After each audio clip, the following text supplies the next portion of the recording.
بسم اللہ الرحمن الرحیم والصلاة والسلام علی رسولہ الکریم وعلی آلہ وصحبہ اجمعین۔ انسان دنیا میں جاہل پیدا ہوتا ہے اور باقی جتنی مخلوق ہے وہ تعلیم یافتہ پیدا ہوتی ہے۔ ہمارے بارے میں اللہ تعالیٰ فرماتے ہیں واللہ اخرجکم من بطون امہاتکم لا تعلمون شیئا۔ بھائی آواز ٹھیک کرو اس کی۔ اللہ نے تمہیں ماں کے پیٹ سے نکالا، تم کچھ بھی نہیں جانتے تھے۔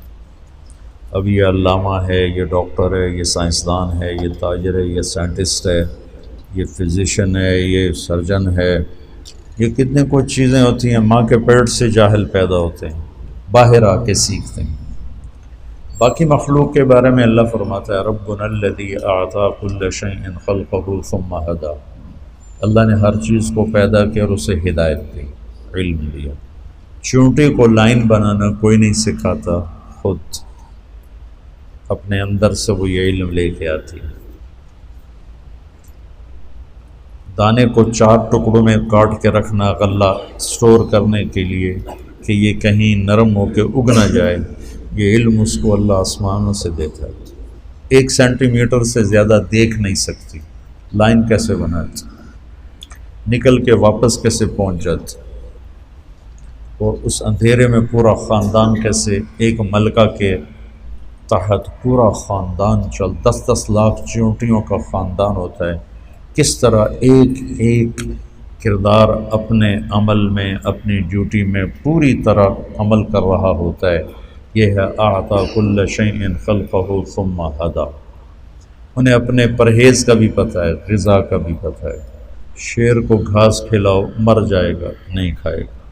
بکری کو گوشت کھلاؤ مر جائے گی، نہیں کھائے گی۔ یہ اپنے اندر ان کا علم پہلے سے ہے۔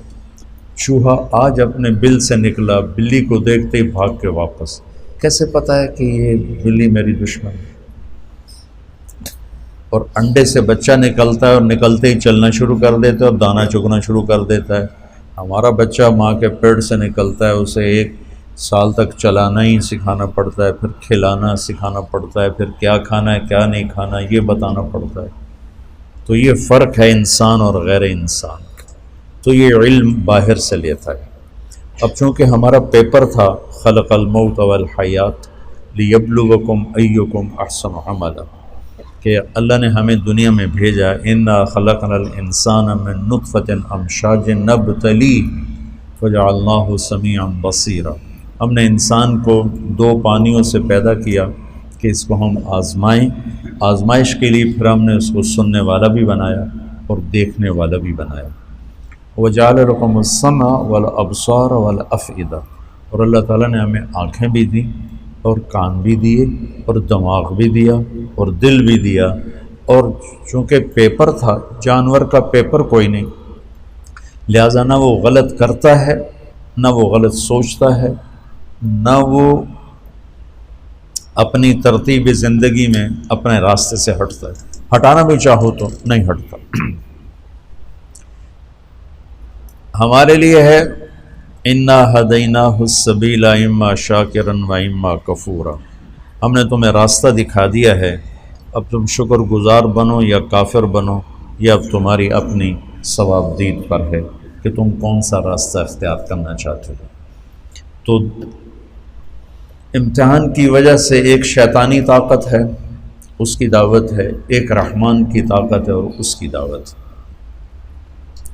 اللہ کی دعوت انبیاء سے چلتی ہے اور آسمانی کتابوں سے چلتی ہے۔ شیطان کی دعوت زخرف القول سے چلتی ہے، غرورا، جھوٹی باتیں، غلط چیزیں لیکن پیش کرنے کا طریقہ خوبصورت، جھوٹ کو، زنا کو، شراب کو، چوری کو، ڈاکے کو، غیبت کو، رشوت کو، حرام کو اتنا خوبصورت کر کے پیش کرتا ہے کہ لوگ جانتے ہوئے بھی خریدار بن جاتے۔ اور ہمیں حق پیش کرنا نہیں آتا، ہم اتنی بدصورتی سے حق کو پیش کرتے ہیں کہ حق والے ہی گھبرا کے بھاگنا شروع کر دیتے۔ اور شیطان میں یہ وصف ہے کہ وہ اپنی ہر غلط چیز کو انتہائی خوبصورت کر کے پیش کرتا ہے۔ تو اللہ تعالیٰ نے انبیاء کے ساتھ کتابیں، آخری نبی اللہ کے محبوب صلی اللہ تعالیٰ علیہ وسلم، اور آخری کتاب کلام اللہ قرآن مجید، یہ تحریف سے پاک ہے۔ قرآن کس کا کلام ہے پہلے یہ پتہ ہونا چاہیے۔ قرآن کا تعارف قرآن کی زبانی جتنا سورہ شعراء میں ہے کہیں بھی نہیں۔ مختلف جگہ قرآن عربی لقوم یعلمون انا انزلناہ فی لیلۃ القدر لا یاتیہ الباطل من بین یدیہ ولا من خلفہ تنزیل من حکیم حمید، یہ مختلف جگہ پر قرآن کا تعارف ہے، لیکن مجھے سورہ شعراء میں جو قرآن کا تعارف ملا ہے ایک ہی جگہ، وہ پورے قرآن میں ایسا اور کہیں نہیں۔ یہ میرا دعویٰ نہیں، یہ میری اپنی جستجو کے مطابق میری بات ہے، ہو سکتا ہے اس سے بھی بہتر کہیں قرآن میں آیا ہو۔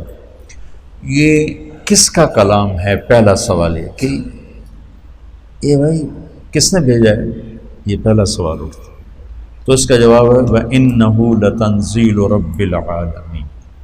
انہو کہ تمہارے شک دور کرنا چاہتا ہوں کہ یہ بغیر شک و شبہ کے آسمان والے کا اتارا ہوا کلام، اور رب العالمین کے ساتھ کلام والے کی ہیبت کو ذکر کیا گیا ہے کہ کلام والے کی ہیبت نہ ہو تو کلام کی ہیبت کیسے ہوگی؟ جب وہ کہنے والے کو نہیں جانتا تو اس کے کہے کو کیسے جانے گا؟ جب وہ حاکم کو نہیں جانتا تو حکم کو کیسے جانے گا؟ حاکم کی عظمت حکم کی عظمت پیدا کرتی۔ میرا بھائی تھا نشتر کالج میں کارڈیالوجی کے وارڈ میں سیکھ رہا تھا، دو تین ڈاکٹر نوجوان بڑے خوبصورت لمبے چوڑے سب کے اونچے اونچے قد آپس میں باتیں کر رہے تھے۔ ایک چھوٹے سے قد کا آدمی آیا، بے روبا سا، میرے نزدیک وہ انتہائی بے روبا آدمی تھا، اور تینوں ایسے ہو گئے۔ تو مجھے خیال آیا یہ ضرور ان کا ہیڈ آف دی ڈپارٹمنٹ، ورنہ ان تو ویک کے بندہ ویسے ہی آ کے تھپڑ مارا، انہوں نے دل نہیں کرنا۔ تو جب وہ چلا گیا تو میں نے طاہر سے پوچھا یہ تمہارا ہیڈ آف دا ڈپارٹمنٹ؟ کہنے لگے ہاں۔ یہ ہے کہ میں نہیں جانتا تو میں کہہ رہا ہوں پتہ نہیں چپڑاسی کتوں اندر آ گئی، اور وہ جانتے ہیں تو وہ ہل گئے۔ جتنا ہم لوگوں کی عظمتوں کو جانتے ہیں اتنا اللہ کو جانتے تو قرآن ہمارے دل کے اندر اتر جاتا۔ حاکم کی عظمت کے بغیر حکم کی عظمت نہیں، تو وَإِنَّهُ لَتَنزِيلُ رَبِّ الْعَالَمِينَ الحمد للہ رب العالمین وَقُضِيَ بَيْنَهُمْ بِالْحَقِّ وَقِيلَ الْحَمْدُ لِلَّهِ رَبِّ الْعَالَمِينَ، کہ یہ رب العالمین کا کلام ہے، کل کائنات کا شہنشاہ، جس کا علم کامل ہے۔ یعلم ما یلج فی الارض وما یخرج منها وما ینزل من السماء وما یعرج فیہا، کائنات کا ذرہ ذرہ جس کے سامنے کھلا ہوا ہے، یہ اس رب کا کلام ہے۔ اس کی طاقت کیسی ہے؟ ان القوۃ للہ جمیعا، پوری طاقتوں کا مالک۔ اس کا ملک کیسا ہے؟ قل ان الامر کلہ للہ، اس کی طاقت، اس کے ملک، اس کی قدرت کیسی ہے، اس کی بادشاہی کیسی ہے؟ قل اللہم مالک الملک، اس کی تدبیر کیسی ہے؟ یدبر الامر من السماء الی الارض، اس کا انتظام کیسا ہے؟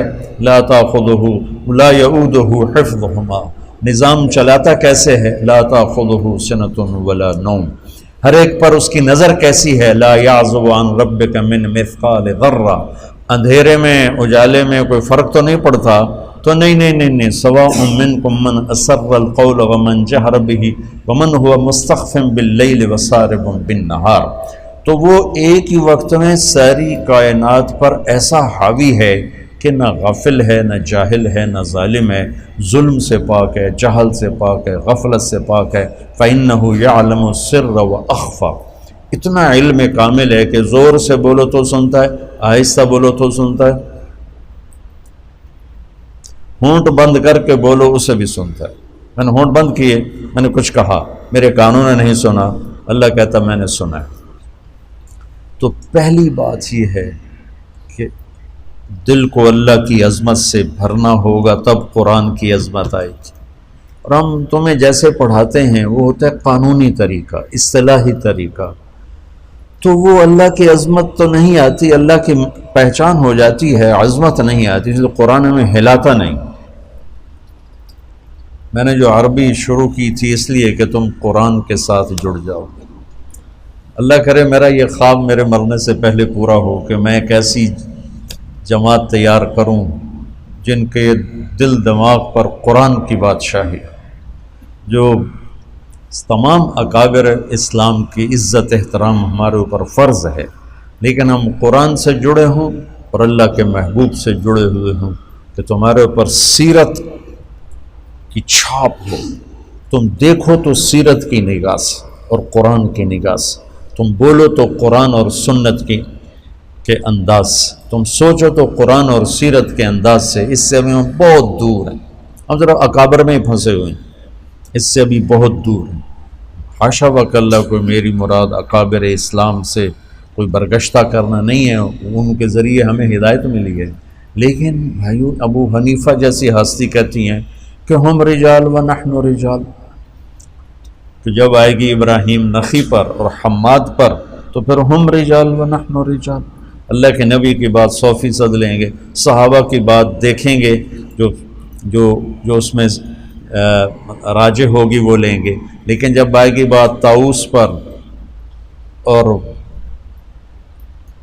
مکحول پر اور ابراہیم نخعی پر اور حماد پر تو پھر ہم رجال و نحن رجال۔ کیا خوبصورت بات، یہ نہیں کہ انہوں تکبر ان کا وہ بھی جستجو کریں گے، ہم بھی جستجو کریں گے۔ تو اللہ کی عظمت اللہ کے تذکروں سے زندہ ہوتی، پھر قرآن کی عظمت پیدا ہوگی۔ وَإِنَّهُ لَتَنزِيلُ رَبِّ الْعَالَمِينَ۔ یہ لایا کون ہے؟ اللہ تو آسمانوں پر ہے، نبی ہماری زمینوں پر ہیں، تو یہ کون لایا ہے؟ تو اس کا جواب ہے نزل بہ الروح الامین۔ کس کا کلام ہے؟ انہ لتنزیل رب العالمین۔ کون لایا ہے؟ نزل بہ الروح الامین، جبریل فرشتہ۔ کس کے پاس آیا ہے یہ کلام؟ کس کے پاس آیا ہے؟ علی قلبک، یہ ہمارے نبی پاک صلی اللہ علیہ وسلم کے دل پر اترا ہے۔ علی قلبک، آپ کے دل پر اترا ہے، پھر لفظ بن کر آپ کی زبان سے نکلا ہے۔ اللہ کا کلام الفاظ میں بند نہیں، اس کی کوئی تشبیہ نہیں۔ صرف بخاری شریف کی روایت سے آپ لوگ جب پڑھو گے بخاری تو مثل سلسلۃ الجرس، یا رسول اللہ آپ پہ وحی آتی ہے؟ آتی۔ کیسی ہوتی ہے؟ کہ بس جیسے گھنٹی کی آواز ہو، ایسے ہوتی گھنٹی کی آواز۔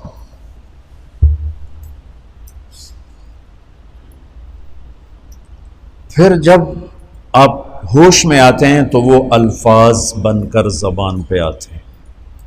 یہ اللہ کی زبان سے تورات نہیں نکلی، اللہ کی زبان سے زبور نہیں نکلی، اللہ کی زبان سے انجیل نہیں نکلی، آسمان پہ لکھوائی گئی کتابیں اور اتار دی گئیں۔ کلام وہ ہوتا ہے جو زبان سے ادا ہو۔ قرآن میرے رب کی زبان سے نکلا ہوا کلام ہے، اور کائنات کے بنانے سے 2000 سال پہلے نے پورے قرآن کی تلاوت فرمائی، پورے قرآن کی تلاوت فرمائی۔ سبحان اللہ، پتہ نہیں کیا وہ انشاءاللہ جنت میں سنیں گے، اللہ ایمان کے ساتھ لے جائے تو جنت کی سب سے بڑی نعمت وہ اللہ کا دیدار ہے اور اللہ کے زبان سے اس کے کلام کا سننا ہے۔ جب جنت کی حوریں بھی گانا سنائیں گی، ساز بجے گا، جنت کے درخت ساز بنے۔ پھر داؤد علیہ السلام سنائیں گے تو جنت کے ساز درخت ساز بن کے بجیں گے۔ ہمارے نبی سنائیں گے تو جنت کے درخت ساز بن کے بجیں گے۔ جب اللہ پردہ ہٹائے گا، اپنا دیدار کرائے گا، اپنا کلام سنائے گا، پھر درخت بھی سنیں گے، نہریں بھی سنیں گی، دریا بھی سنیں گے، پتہ بھی سنے گا، تنکا بھی سنے گا، جانور بھی سنے گا، پرندہ بھی سنے گا، اور آپ بھی سنیں گے۔ ایمان والے بھی سنیں گے، ایمان والیاں بھی سنیں گے، تو اس میں ایسے گم ہوں گے کہ انہیں جنت کی یاد ہی بھول جائے گی۔ تو تورات زبان سے نہیں نکلی، انجیل زبان سے نہیں، زبور زبان سے نہیں، لکھوائی گئی، اس سے تو وہ تبدیل ہو گئی اور وہ مٹ گئی۔ اگر وہ اللہ کی زبان سے نکلی ہوتی تو کبھی اللہ کے کلام کو بدلا نہیں جا سکتا۔ اللہ کی ہر صفت ناقابل تبدیل ہے، اللہ کی ہر صفت ناقابل تبدیل ہے، اللہ کی ہر صفت تغیر تبدل سے پاک ہے۔ قرآن چونکہ اللہ کی زبان سے نکلا ہوا کلام ہے، اسے بدلنے کی لاکھوں کروڑوں کوششیں کی گئیں، کوئی کامیابی نہیں، کوئی ایک کوشش کامیاب نہیں کہ یہ میرے رب کا کلام ہے، علی قلبک، میرے نبی کے دل پر اترا ہے۔ آخری سوال، کیوں آیا ہے؟ کیوں آیا ہے؟ لِتَكُونَ مِنَ الْمُنذِرِينَ، سبحان اللہ۔ انذار کیا ہے؟ آگے ایک زندگی آ رہی، اس زندگی کے بارے میں خبردار کرنا کہ دیکھو بھائی وہاں بہت بڑا نفع ہے، ہمیشہ کی زندگی جنت، وہاں بہت بڑا نقصان ہے، ہمیشہ کی زندگی آگ۔ تو قرآن کا مقصد ہے زندگی کا طریقہ، وہ طریقہ بتانا، خبردار کرنا۔ کس چیز سے خبردار کرنا؟ زندگی کے اس طریقے سے خبردار کرنا جس پر چل کے ہم سب دنیا میں بھی سکون سے رہیں اور جنت میں بھی کامیابی کے ساتھ پہنچ جائیں، جس طریقے پر چل کر دنیا کی مشقتیں اور دنیا کی مصیبتوں سے بچیں اور جہنم کی آگ سے بچ کر جنت میں جانے والے بن جائیں۔ قرآن اس لیے آیا ہے، ان ھذا القرآن یہدی للتی ہی اقوم۔ بہت سے رہبر بیٹھے ہوئے ہیں یہاں، تو قرآن، اللہ کہتا ہے کہ قرآن وہ رہبر ہے جو سیدھا راستہ دکھاتا ہے۔ قرآن کا چیلنج آج تک باقی، کتنی سائنس ٹیکنالوجی بڑھ چکی ہے، اب تو کمپیوٹر کے ذریعے سے اعلیٰ عبارت تیار کر لو، کمپیوٹر کے ذریعے سے آسمان کے تارے توڑ کے لے آؤ، اور قرآن کا چیلنج آج بھی باقی ہے، فاتو بصورت من مثلہ، کہ یہ میرے رب کا کلام ہے، ایک صورت ایسی لے آؤ، انا اعطینا جیسی ایک 3 آیات کی صورت لے آؤ۔ آج اتنے بڑے سورسز سائنس ٹیکنالوجی کے باوجود اس چیلنج کو کوئی نہیں توڑ سکتا۔ ہر چیلنج ٹوٹا ہے، ہر ریکارڈ ٹوٹا ہے، ہر ریکارڈ۔ وہ یوسف کو شوق ہے نا کرکٹ کا، بیٹے میرے کو، تو وہ سعید انور سے اس کو بڑی محبت تھی، تو اس کا ریکارڈ تھا 194 ون ڈے میں، تو وہ آیا میرے پاس گھبرایا، وہ اس کا ریکارڈ برابر کر دیا فلاں نے۔ میں کہا پتر میں تو نہیں پتا ریکارڈ ہوندہ ہی کی وہ گھبرایا، اس کا ریکارڈ برابر کر دیا۔ 4 دن بعد پتہ لگا کسی نے توڑ دیا۔ میں نے کہا بیٹا ریکارڈ ٹوٹنے کے لیے ہوتے ہیں، چیلنج ٹوٹنے کے لیے ہوتے ہیں۔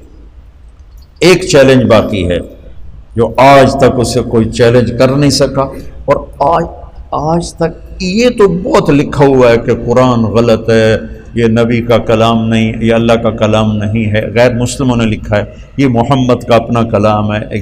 میں نے بہت پہلے 98 میں ایک کتاب پڑھی، اِلیٰ مَن هُوَ دُونَهُ، ان کے نام جو ہم سے نیچے ہیں، ان کے نام جو ہم سے نیچے ہیں۔ ایک نصرانی عربی نے وہ کتاب لکھی تھی، اس میں قرآن پہ قرآن یہ ہے، قرآن یہ ہے، قرآن یہ ہے، لیکن اس جیسا لا کے دکھا دو یہ آج تک کوئی نہیں کر سکا۔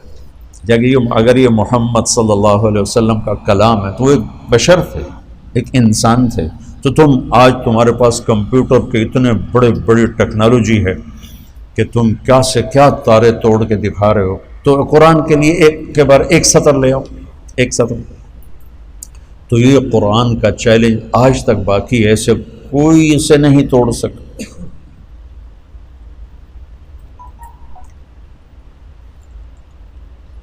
قرآن کی عظمت، اللہ کی عظمت کے بعد قرآن کیا کہتا ہے تو وہ سمجھ میں۔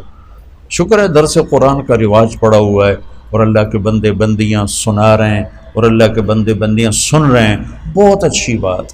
کسی بھی نیکی کو چھوٹا نہیں سمجھنا چاہیے، اور کسی کی بھی مخلصانہ محنت کو حقیر نہیں سمجھنا چاہیے، اور کسی پر ایسے حقارت والی تنقید نہیں کرنی چاہیے، پتہ نہیں کس کو کہاں سے کیا ہدایت مل جائے۔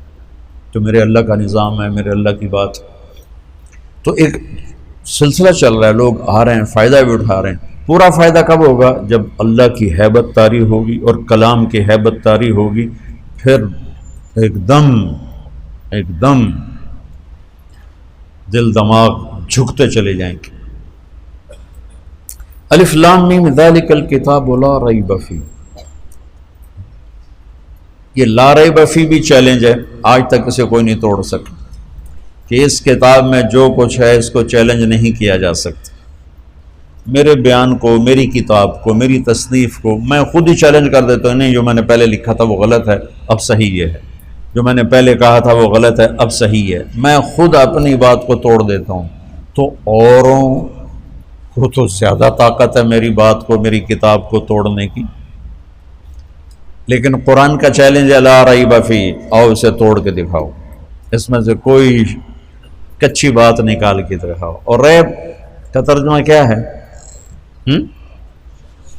یہ نہیں، ہمارے پاس لفظ کوئی نہیں، اس لیے ہم شک اس کا ترجمہ کرتے ہیں۔ شک تو خود عربی کا لفظ، بل ہم فی شک منہا بل ہم منہا عمون۔ دماغی تردد، خلجان، بے چینی کے لیے 3 لفظ ہیں عربی میں، 3: شک، مریا، ریب، یہ 3 لفظ ہیں۔ دماغ میں کوئی چیز اٹک گئی ہے، واضح نہیں ہو رہی، اس کے 3 درجے ہیں، ان 3 درجوں کے لیے 3 لفظ ہیں۔ شک جب انتہائی شدید کیفیت ہو، کچھ پتہ نہ چل رہا، اس کیفیت کو عربی میں شک کہتے ہیں۔ مدرسہ حسنین جانا ہے، وہاں چوک پہ کھڑے ہوئے ہیں، کوئی پتہ نہیں، ادھر جانا ہے، ادھر جانا ہے، ادھر جانا ہے، اس کیفیت کو شک کہتے ہیں۔ اس سے نچلا درجہ ہے مریا۔ مریا کیا ہے کہ لگتا ہے یہ راستہ ہے، لیکن یار ابھی کوئی پکا پتہ کوئی نہیں ہے، وہ کسی سے پوچھتا ہے یا خود دماغ میں ایک کیفیت پیدا ہوتی ہے، میرے خیال میں یہ جو راستہ جا رہا ہے نا، یہ میرے خیال میں حسنین مدرسے کو جا رہا ہے، لیکن ہو سکتا ہے یہ بھی ہو۔ تو دماغ کی پہلے کیفیت یہ تھی، یعنی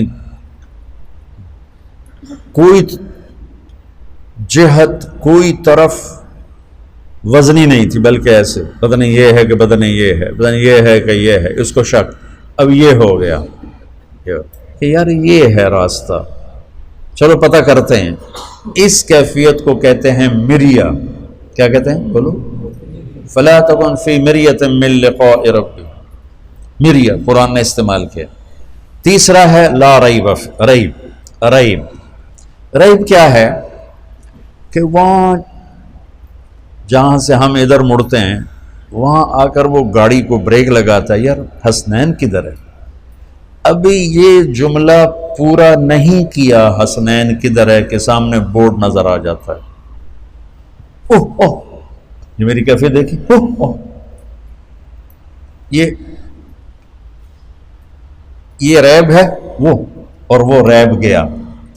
ایک لمحے کے لیے جو شک پیدا ہوتا ہے، ایک لمحے کے لیے جو تردد پیدا ہوتا ہے، ایک لمحے کے لیے جو اوپر نیچے ذہن جاتا ہے اور فوراً ہی ٹھیک ہو جاتا ہے، فوراً کدھر ہے، ہاں وہ بورڈ نظر آ گیا، بورڈ نظر آ گیا۔ اس ادنا سے وقت میں خفیف سی شک کی کیفیت کو عربی میں ریب کہتے ہیں۔ کیا کہتے ہیں؟ بولو۔ تو اب شک اس کا ترجمہ کیسے ہو سکتا ہے؟ لیکن اتنی لمبی تفصیل اردو میں کریں تو بد تک ایک ہی لفظ پورا صفحہ لے جائے گا۔ تو یہ میں تمہیں قرآن کا حسن بتا رہا ہوں کہ میرا رب کہہ رہا ہے بے وقوفو، اس کتاب میں تو ریب بھی نہیں ہے، تو شک کہاں سے ڈھونڈتے ہو؟ ایک لمحے کا ہوتا ایک یہ یا وہ، یہ ادھر جانا ہے ادھر جانا ہے، یار پتہ نہیں، میرے خیال میں ادھر جانا ہے پر پکا پتہ نہیں، ادھر جانا ہے ادھر جانا، وہ ادھر جانا ہے، ادھر ہی جانا ہے۔ وہ اس ایک لمحے کے ہزارویں حصے کے کیفیت کو ریب کہتے ہیں۔ تو میرا رب لا ریب فیہ، سود حرام ہے لا ریب فیہ، شرک حرام ہے لا ریب فیہ، کفر ہلاکت ہے لا ریب فیہ، جھوٹے پہ لعنت ہے لا ریب فیہ، ظالم پر لعنت ہے لا ریب فیہ، زنا حرام ہے لا ریب فیہ، شراب حرام ہے لا ریب فیہ، نماز فرض ہے لا ریب فیہ، جنت موجود ہے لا ریب فیہ، جہنم موجود ہے لا ریب فیہ، زمین آسمان کا ایک ہی بنانے والا ہے لا ریب فیہ، محمد مصطفیٰ ان کے آخری رسول، ان کے بعد کوئی رسول نہیں لا ریب فیہ، زمین آسمان کا خالق اللہ ہے لا ریب فیہ، مالک اللہ ہے لا ریب فیہ، رزق اللہ دیتا ہے لا ریب فیہ، موت اللہ لاتا ہے لا ریب فیہ، زندگی اللہ لاتا ہے لا ریب فیہ۔ اب اس کو پھیلاتے جاؤ، پورے قرآن پہ پھیلا دو، ایک لفظ کا یقین سیکھ لو، سارا قرآن سمجھ میں آئے گا۔ اب تم شکوک و شبہات سے بھرے ہوئے قرآن تمہیں ہدایت کیسے دے؟ تم سے مراد میں اور آپ، ہم ساری امت کا یہ حال، لا ریب، کیا خوبصورت، لا ریب فیہ، خیانت پہ لعنت لا ریب فیہ، سچائی کو شاباش لا ریب فیہ، انبیاء برحق ہیں لا ریب فیہ، روزہ فرض ہے لا ریب فیہ، زکوٰۃ فرض ہے لا ریب فیہ۔ ارے اگر پاکستان کے مالدار زکوٰۃ دیں تو اللہ کی قسم پورے پاکستان میں ایک غریب بھوکا نہیں سو سکتا، صرف فیصل آباد کے تاجر زکوٰۃ دینا شروع کر دیں تو پورے پنجاب میں کوئی بھوکا نہیں سوئے، اتنا مال ہے لوگوں کے پاس، لیکن قرآن نہیں جانتے لا ریب فیہ، مال کی محبت نے پاگل کر دیا، دیوانہ کر دیا، اندھے ہو گئے، نہ کسی غریب کے آنسو نظر آتے ہیں، نہ کسی بڑھیا کی آہ سنائی دیتی ہے، نہ کسی کے چہرے کے غم کو پڑھ سکتے ہیں، نہ کسی کی فریاد ان کے دلوں کو پگھلا سکتی ہے، بلکہ اشد و قسوہ، وہ پتھر سے بھی زیادہ سخت ہیں کہ مال کی حرص و ہوس نے انہیں انسانیت سے نکال کر جانور بنا دیا۔ دو ٹانگ پہ چلنے والا، بولنے والا ایک جانور ہے، جانور کو کیا پتا رحم کیا ہوتا ہے، سخاوت کیا ہوتی ہے، ہمدردی کیا ہوتی ہے۔ شکر ہے اللہ کے نیک بندوں سے دنیا بھری ہوئی ہے کہ مدارس چل رہے ہیں، یتیم خانے چل رہے ہیں، اللہ کا فضل ہے، لیکن وہ بہت تھوڑے لوگ۔ اگر سارے مالدار سخی ہوں تو سخاوت کا ادنا درجہ زکوٰۃ ہے، زکوٰۃ دیتے ہوں تو کوئی غریب نہیں